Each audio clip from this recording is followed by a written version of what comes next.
Imagine two girls, 13 or 14 years old, on a day without school in a place that everyone considers safe. An old, abandoned, beautiful bridge, rusty tracks suspended over a gorgeous valley, green everywhere. And I think, a stream running underneath. It's the kind of place people go to take pictures, hang out with friends, enjoy a peaceful afternoon in the middle of nature. Nothing dangerous, nothing suspicious. Liberty and Abby get out of the older sister's car, wave goodbye, and start walking down the trail, laughing, talking, taking pictures on their phones. The day is pleasant. Winter is giving a break. It just seems like another completely normal day. But there, on that bridge, something was already waiting. Something quiet, a silence that wasn't just the absence of noise, it was something that held ancient secrets, a silence that would last for years. Until finally a low and clear voice cut through it, a voice recorded in one of their pockets, a simple order that would echo forever. And what came after? Well, that's what makes this story so strange, so dark, and so hard to forget. Marcos Campos, welcome everyone here every week. There are at least 3 episodes with lots of details. If you like to learn and if you like to learn about real cases, subscribe here and turn on the bell so you don't miss any episodes. If you can, become a member. Agreed? Messages delivered. Let's get to the facts. The investigator arrives in the car, parks without hurry, but not because he was calm, but because something in that scene already required caution, even before getting out of the car. He observes everything, measures every space, analyzes the surroundings. In front of him, the Monohai Bridge cuts across the horizon, an old rusty bridge, a metal structure marked by time, rails rusted, suspended over a deep valley almost 20 meters high. It is the second highest railway bridge in the state of Indiana.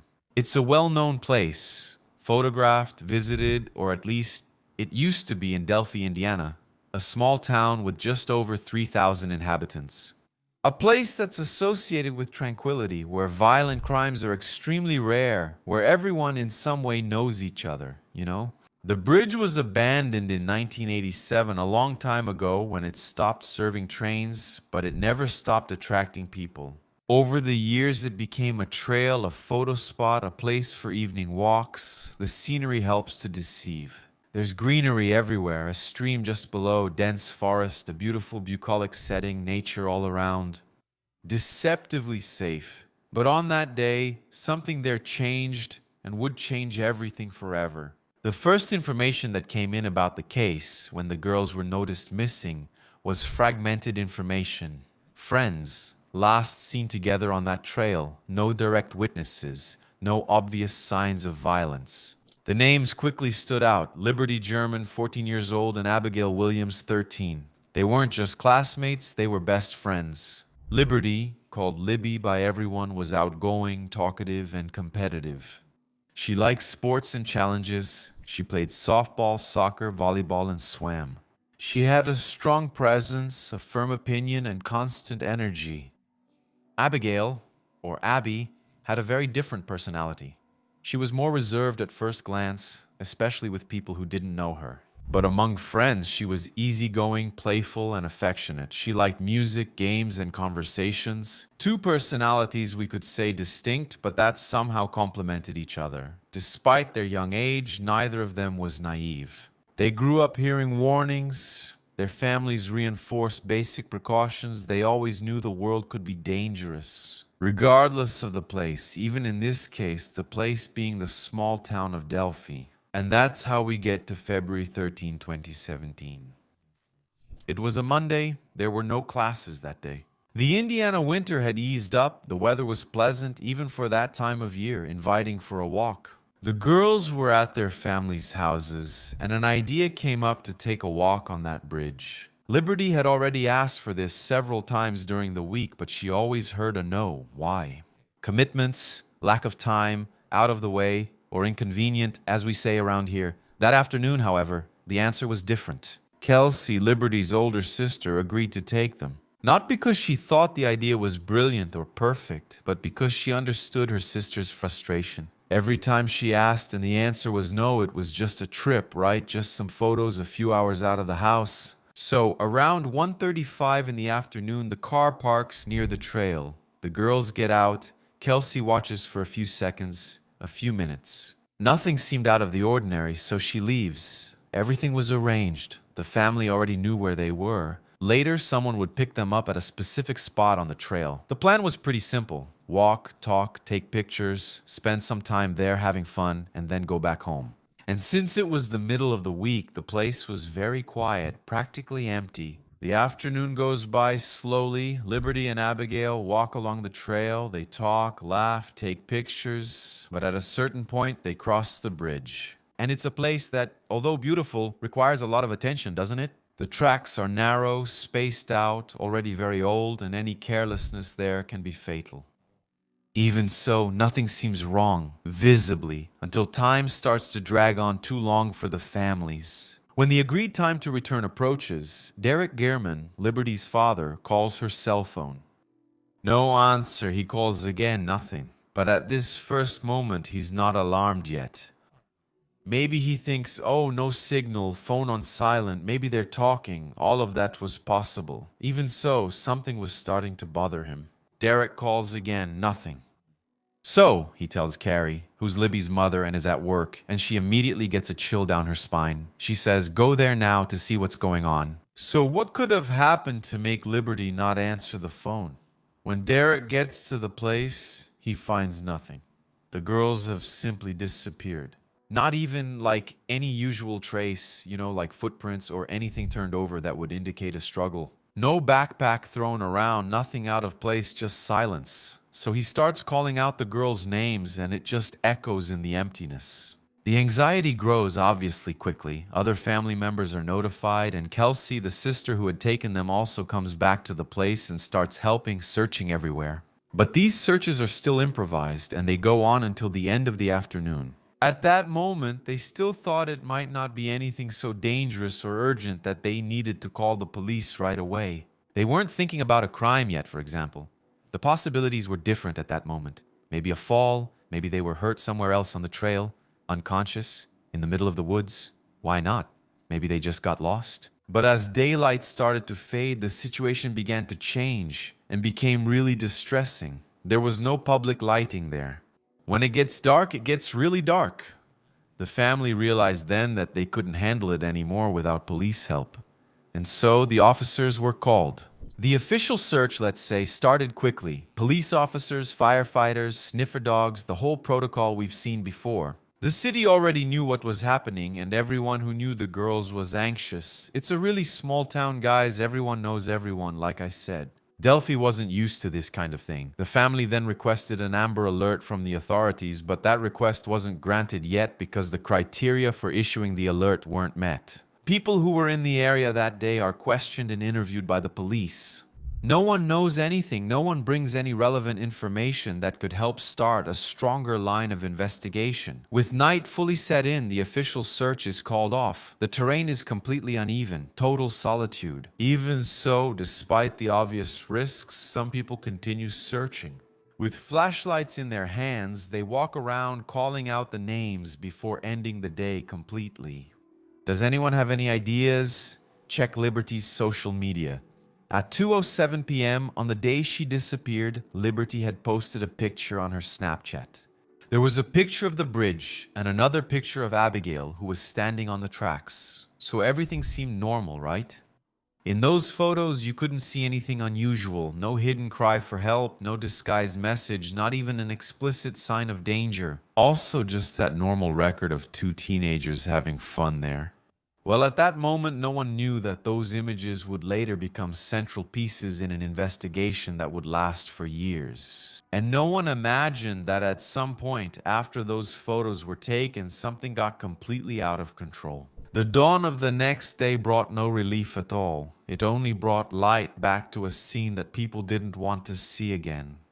Early in the morning, teams resumed the search in the Monohigh Bridge Trail area. Now, with more people, more method, and urgency that's already quite different. The forest is searched step by step, meter by meter, trails, stream banks, dense forest areas, everything is checked thoroughly. In the details, the atmosphere is no longer so simple. There are two teenage girls missing, right?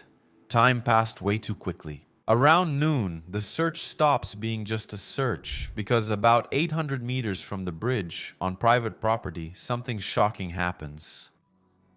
The bodies are found.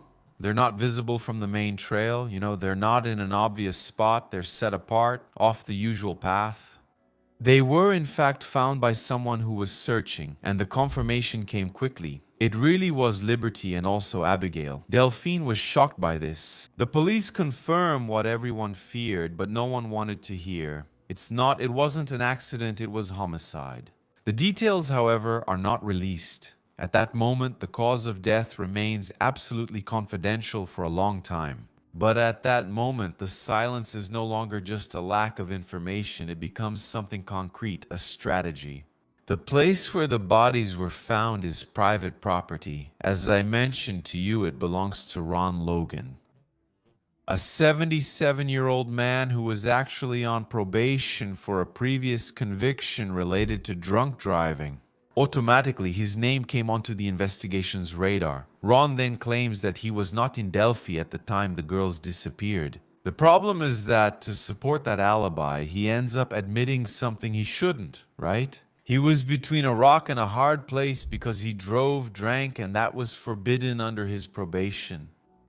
Witnesses confirmed that he had stopped at a place, a snack bar, to drink. Since Ron was prohibited, as I said, he had to be arrested again, but that had nothing to do with the case. No direct evidence linked Ron to the deaths of Liberty and Abigail. No witnesses, no conclusive physical evidence. Over time, the focus of the investigation then begins to shift, and that's when something comes up that we can say is going to change this story. On February 22, 2017, the police released an image taken from Liberty's cell phone. And here, guys, it's worth a side note because I don't know if they found the cell phone there or if this was recovered from the cloud somehow.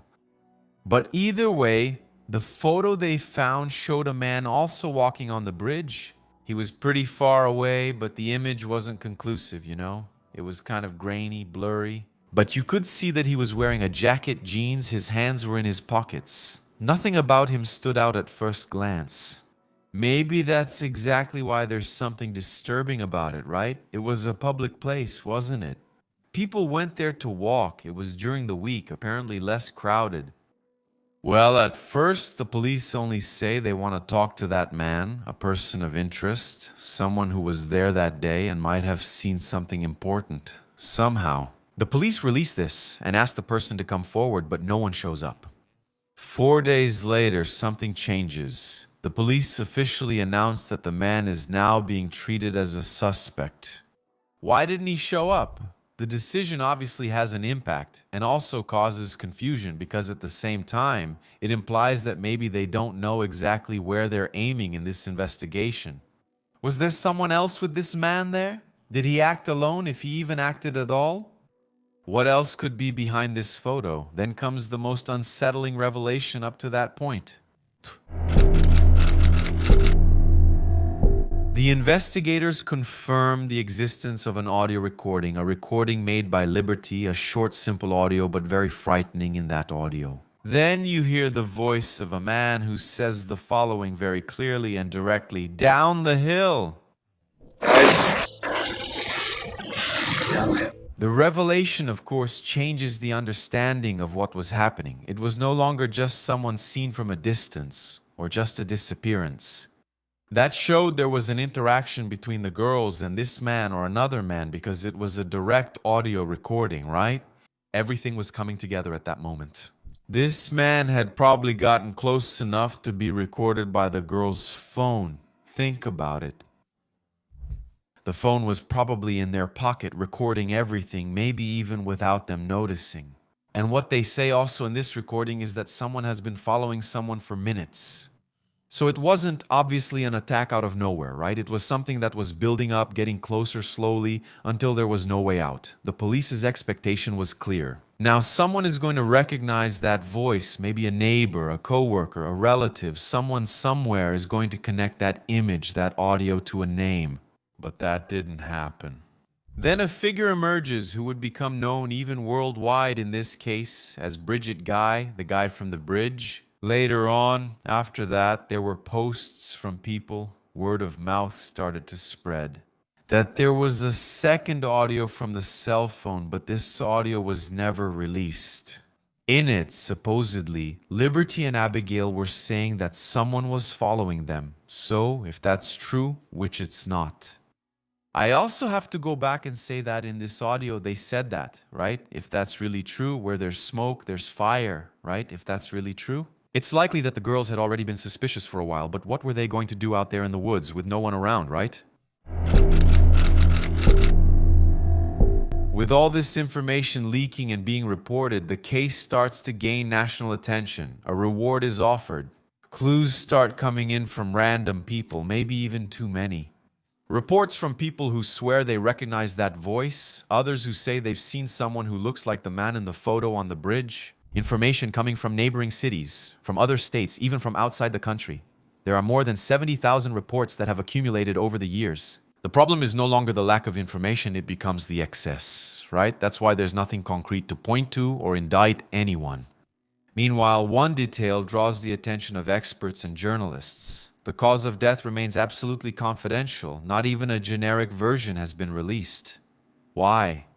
Well, former FBI agent and American Broadcasting Company news commentator Brad Garrett also questions this publicly. For him, completely hiding this kind of information is out of the ordinary. According to Garrett, there is a plausible justification for this. The cause of death might contain some very specific detail, something that only the perpetrator of the crime could know. In that case, it would be an element for when they conduct a confrontation, for example, to determine something that could separate a true confession from a false one. And now people are starting to realize that maybe all this silence isn't a mistake, right? But actually a trap, a strategy. Like I said, the investigation goes on away from the public eye. The bridge is closed off, completely surrounded. The guys put up some fences there, no entry signs. Flowers start to appear as tributes, notes. The once popular trail is now mostly avoided because people are scared. It makes a lot of people in Delphi cautious. The fear isn't just about not knowing who did it, it's about imagining that the person responsible could be there. Still mixed in with the town, living among the houses there, working, going to the market. And this feeling gets even stronger precisely because no one is arrested. Not until in October 2022, something happens. On October 26th, a man named Richard Allen, 50 years old, is finally arrested. Everyone is stunned. Jaws drop. The shock is immediate. Allen wasn't an outsider. He wasn't just some guy passing through. You know, someone unknown in Delphi, an opportunist. He lived in the city. He was always there among everyone. He worked at a pharmacy, a regular job, a regular routine, a familiar face to everyone there. According to the first reports, the arrest involves a bullet that was not fired, and it was found there at the crime scene. A marking would be compatible with a weapon associated with Allen. In addition, information has emerged about multiple confessions he made while he was in custody. Statements in which he allegedly admitted direct involvement in the girls' deaths, even mentioning the use of a knife. The man's house is examined, then his car is seized. Neighbors report special attention from the police, a bonfire in the backyard of the residence. And the question that starts to echo in the city is no longer who did this, but rather how did no one notice this before? And so, of course, we're basing ourselves, folks, on the public information about the case, but it's all very strange, isn't it? I don't know if this photo is public, but wow, no one recognized the guy during all that time of investigation. Let's see if there's anything relevant at the trial. The process moves forward slowly. There are delays, changes of lawyers, discussions about the admissibility of evidence. Time, once again, seems to test people's patience, you know? Only in October 2024 does the main trial begin inside the courtroom, and what was hidden for years starts to take shape.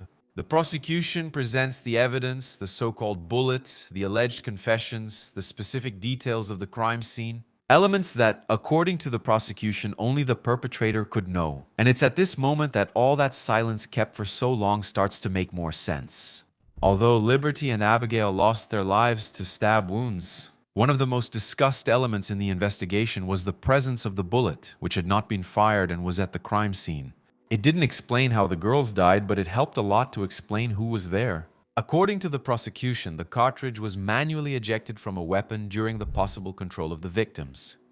Falling like that at the scene, the guy didn't notice and the police found it. Experts stated that there were microscopic marks on this bullet cartridge and that they were compatible with Richard's weapon, thus creating evidently a physical link between the crime scene and him. In a case without direct witnesses, this piece represented something very important. Doesn't it? The knife tells the end of the story, doesn't it? And the bullet helps point out who was there to write that story. The defense tries to dismantle this narrative. The defense questions procedures, challenges the validity of the confessions, and raises doubts. For the families, hearing details that were hidden for years doesn't exactly bring the comfort they were hoping for. It does, however, confirm that the girls were stabbed to death, a sharp, renewed pain.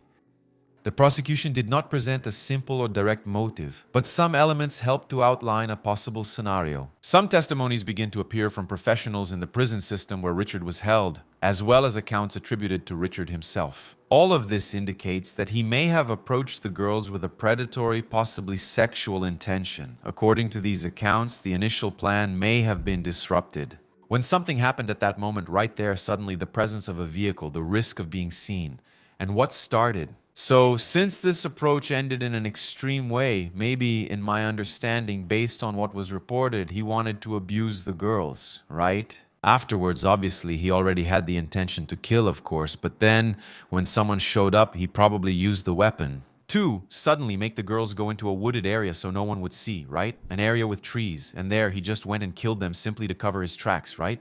Without having done what he initially wanted. The prosecution made it clear that it wasn't about personal anger, revenge, or a previous relationship, but really just an opportunity that he noticed. A casual encounter exploited by someone who felt momentarily in control of the situation. You know, a crime of opportunity by a complete scumbag, and that's exactly why that crime was so hard to predict. So, nothing like that is mentioned during the investigation of this case, but I was left wondering, right, is this the only one? On November 11, 2024, the jury announces the verdict. Richard Allen is found guilty on all charges. The sentence comes on December 20, 130 years in prison, 65 for each victim. Even after the conviction, Allen has always claimed he is innocent. Appeals were filed, but for Delphi, something was coming to an end there for the first time. That emptiness was given a name, right? Delphi. Finally, there were answers, but the pain never went away. The bridge is still there, fenced off, quiet, as if it's keeping all of that, making people remember it, and all that silence that lasted for years. He finally spoke and he said it marked that city forever. Yeah, folks, what a terrible crime, right? Such a monster. It's a scene, I'd say, that could be the script for one of those slasher horror movies. Isn't it that kind of tense, scary atmosphere? The girls were going to the bridge for a walk. It was a weekday in the afternoon, and they didn't see any danger. A small town where nothing ever happens, right? That kind of place where we end up neglecting basic precautions. Sadly, this happened. Leave a comment with your thoughts. Thanks for being here, a kiss from the redhead, and see you next episode.